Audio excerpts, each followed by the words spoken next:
Alrighty, guys, it has snuck up on us, but we are here to talk about today the latest entry in the Pixar canon. We're here to talk today about the newest Pixar film, animated film, Elio. So this is going to be a non-spoiler review for Elio. I don't think I'm going to do spoilers. If I do decide to talk about spoilers at the very end, I will let you guys know. But for the most part, and throughout the majority of the segment, this will be completely non-spoiler, so do not worry about hearing anything that you do not want to know. This is just going to be my thoughts on the film Elio and how I experienced it. So let's dive into the film. So like I mentioned before, it really seemed like this movie snuck up on us. It snuck up on me. Because, I mean, I've seen the marketing around. I've seen posters and things on, the sides of streets and whatnot. So I've seen, the marketing going on.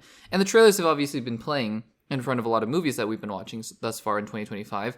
But it just hasn't felt like any of the marketing has clicked. I've done segments on the trailers. I think both are the main trailers. And for whatever reason, the trailers, they just don't seem to be hitting. Now, granted, and this is just my opinion, by the way, if you love the Elio trailers, that's awesome. That's great.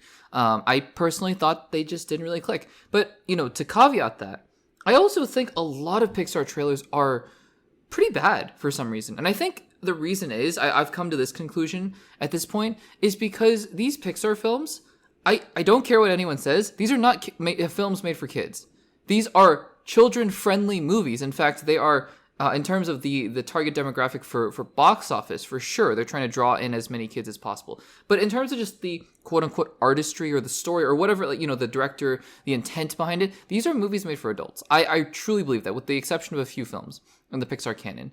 And my suspicion is that when the marketing team goes in, they're kind of stuck between a rock and a hard place because they don't know, they need to market this movie to kids, so the trailers kind of come off as kiddie and a little goofy, when in reality the films are so much more. I didn't love the trailers for Inside Out 2, I loved Inside Out 2, didn't love the trailers for Toy Story 4, loved Toy Story 4, so it just kind of goes to show, same with Elemental, it just kind of goes to show you that I feel like they don't really know what to do with the marketing in general with these Pixar films. So I haven't loved the trailers for Elio. And so with all that in mind, I said, you know what, though, the last time I went into an original Pixar film was Elemental, and I loved Elemental. I didn't love the trailers, but I just went in and had an open mind, and I loved it, so I wanted to do the same for Elio. So I knew, other than the trailers of just this little boy wanting to go to space and meeting aliens, that is literally all I knew about the movie. And obviously some of the scenes in the trailer, they, if you've seen the trailers, you'll know the scene about being in the bathroom of that giant alien place. That's in every single trailer. So, I mean, first, I remember those scenes, but aside from that, I didn't know anything. And so in light of that, like I said before, this is a non-spoiler review. So I'm going to assume that you guys know the same amount of stuff that I knew going into the movie, which is next to nothing. So we're not going to talk about the film in detail at all. Here's what I will say about Elio. I think Elio, for me, is a very solid B-tier Pixar movie. And you have to understand when I say that. For me, one of the first videos I did with Pixar was actually tier listing all the Pixar films. This was in 2020, though, so a lot of films have come out since then. And for Pixar, while the quality, I think some of their best films are mostly in the past, pre-pandemic, right? Even though I do love Toy Story 4 and Inside Out 2, other films like Soul, I like Soul a lot. I really like Elemental a lot. I think Luca, Turning Red, Lightyear, they're fine. They're okay. And I don't think that Pixar has hit on those films as consistently as they were doing with Monsters, Inc. and Up and Ratatouille and in The Incredibles. And even the first Cars was okay. It was okay. So I don't think Pixar has been quite up there. That being said, though, the standard that they've set over the past 25, 30 years is so high in terms of quality that a B-tier Pixar film, even today, is still really good. I liked Elio. I did. And I think that Elio has all of those elements that you come to expect from a Pixar film. It has the fun. It has the likable characters. It has the emotional journey. It has the growth, right? Characters that, grow a lot in these movies. It has the appeal to kids, but it also has the appeal to adults. I think that there are a few trademark Pixar touching moments at the end. And even towards the middle as well. There are a lot of moments throughout the second half where, you feel it, right? And I think that that's really good. What separates this movie from other Pixar movies in the A and, higher tier for me are a few things. Number one, I think the protagonist Elio felt a little bit rushed.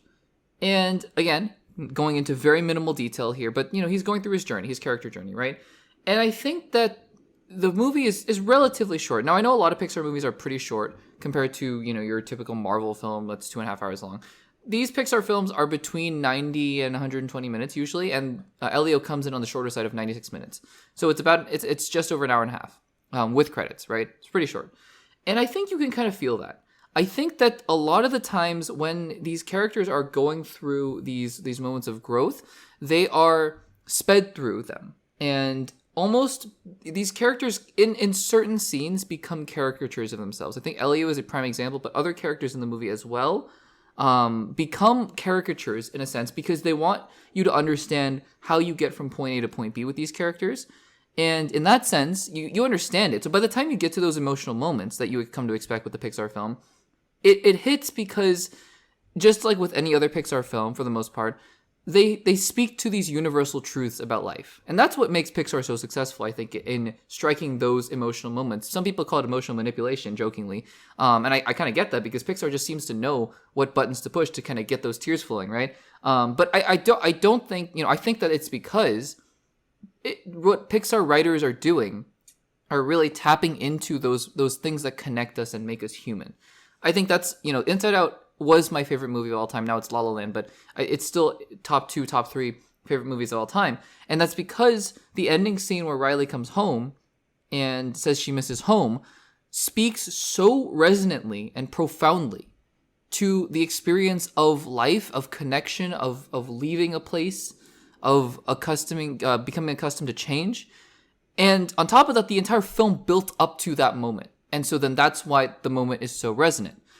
And in Elio, you have those same moments where you're like, wow, this is, it's speaking to something that is very true to life.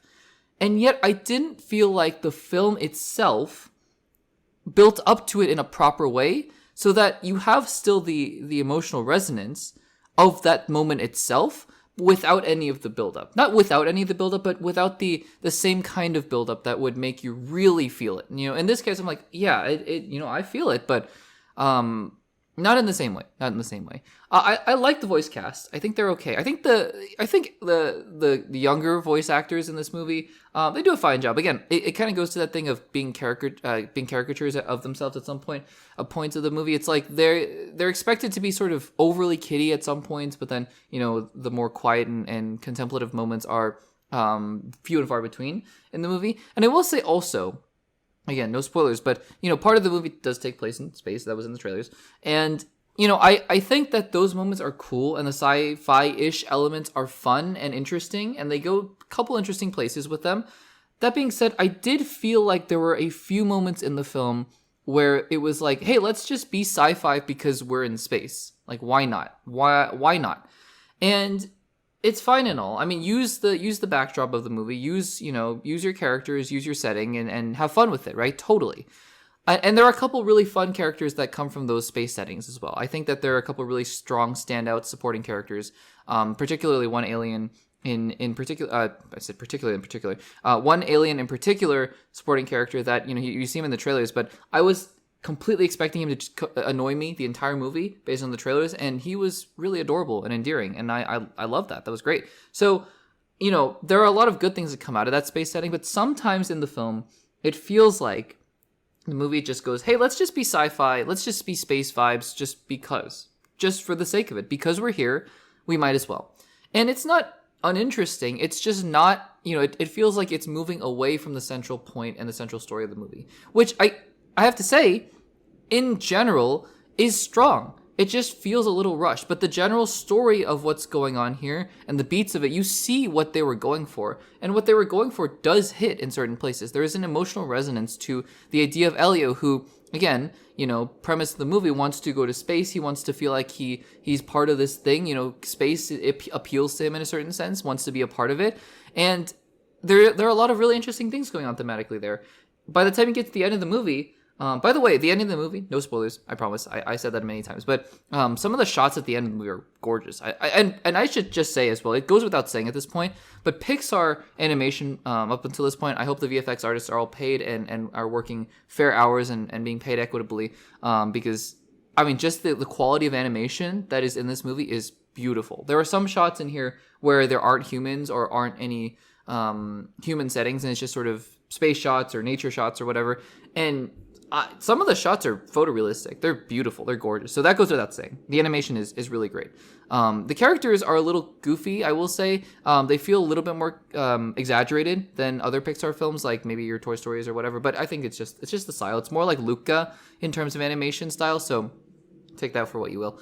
But again, I think that the pieces are there, and it's a fun ride for sure. But I did come out of it thinking this. I do wish this could have been more, and that's disappointing because, like I said at the beginning of the segment, I do feel like the marketing campaign just didn't really know what to do with this movie, even down to the title, Elio. I know that some Pixar films are bizarrely titled, and you just don't really. I mean, Up or Ratatouille. I think Up is actually kind of a clever title based on the balloons and whatnot. But Ratatouille, like, wow, okay, what is that? But for the most part, these Pixar films have been that have been released in theaters have been pretty well marketed, right? You have your Inside Out is a really interesting premise, or The Incredibles was interesting, Monsters Inc. And I think just the premise of Elio, people are like, who's Elio? What's Elio? What's it about? And you're just, what you tell people is, oh, it's about a kid going to space. And they're like, okay. And I feel like the movie just had a little bit of a marketing problem. So I enjoyed the movie. I'm not out here saying that this is the best movie of the year. You should go see it immediately. I would say if you are interested in Pixar films, if you like Pixar films, if you have kids, if you are just into animation, into good storytelling, it's a quick movie, go and see it. It's not a ringing endorsement, though. And I understand that. And I understand that if people hear them, they go, I'm going to pass on this one. And that's a bummer, because I wish that people would support good movies like this. But I also understand time and money, they're, priorities. And I worry about a movie like this. I hope it does as well as Elemental, which I think had a stronger marketing campaign of the premise, right? Fire and water, rom-com, fun times. And I hope that people go see this movie. But I fear that it's just going to kind of get buried in the canon of Pixar, kind of like Luca did because of the pandemic and Turning Red and Soul. But we'll see. We'll see what happens. So I enjoyed Elio, but again, it's probably solidly in the B tier of Pixar, and I probably won't go back to it unless we do a full Pixar rewatch at some point, which we probably will. But who knows about that? So guys, have you seen Elio? And if you haven't, are you looking forward to it? And are you going to go see it? Let me know in the comments down below.